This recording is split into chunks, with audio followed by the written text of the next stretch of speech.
বাংলাদেশের জলসীমার মধ্যে অবৈধভাবে মৎস্য আহরণের সময় আটক ভারতীয় ৯৫ জেলেকে ফেরত দিয়েছে কোস্টগার্ড।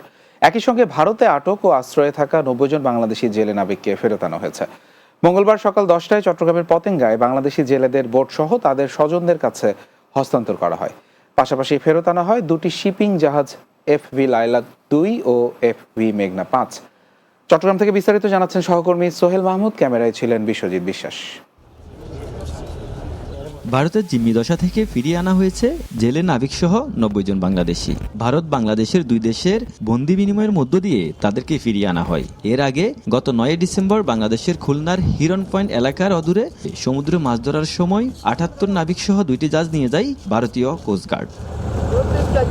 এছাড়া ৩ মাস আগে ঝড়ের কবলে পড়ে নৌকাডুবি হওয়ার পর ভারতের জলসীমায় ভেসে যায় ১২ জেলে। তাদেরকেও উদ্ধার করে ভারতীয় কারাগারে রাখা হয়। পতেঙ্গা কোস্টগার্ড ঘাটে নাবিক জেলেদের বরণ করতে আগে থেকে উপস্থিত ছিলেন স্বজনরা। দীর্ঘদিন পর নাবিকরা তীরে ওঠার পর পরিবার স্বজনদের কাছে পেয়ে এক হৃদয় বিদারক দৃশ্যের অবতারণা ঘটে।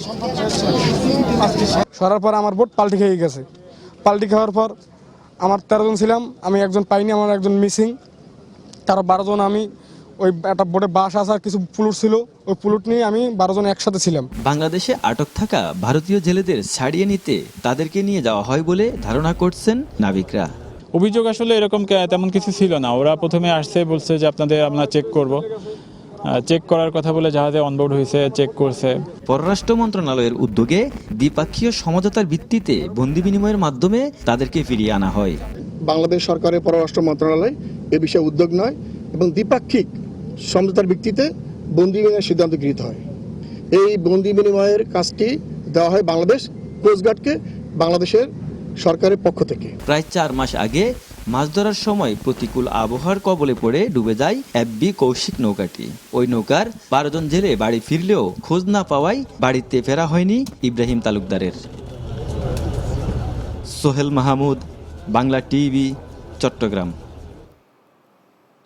চট্টগ্রামের কোতোয়ালি থানার সাবেক ভারপ্রাপ্ত কর্মকর্তা নেজাম উদ্দিনকে পেটানো সেই নেতাকে বহিষ্কার করেছে স্বেচ্ছাসেবক দল। বহিষ্কৃত শহীদুল ইসলাম শহীদ চকবাজার থানা স্বেচ্ছাসেবক দলের সদস্য সচিব ছিলেন। মঙ্গলবার নগর স্বেচ্ছাসেবক দলের সভাপতি HM রাশেদ খান ও সাধারণ সম্পাদক বেলায়েত হোসেন বুলু এই সিদ্ধান্ত নিয়েছেন বলে এক বিজ্ঞপ্তিতে জানানো হয়েছে।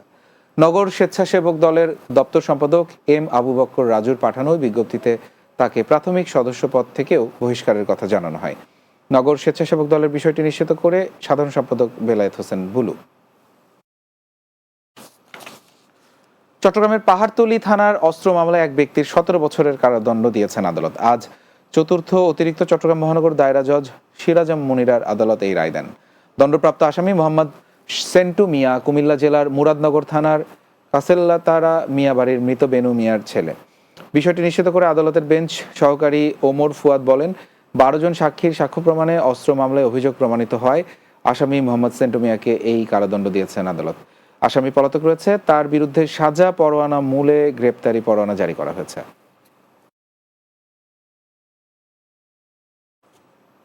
রাতের বাংলায় আরো একটা বিরতি নিচ্ছি, কিছুক্ষণ পরে ফিরছি, আমাদের সঙ্গেই থাকুন।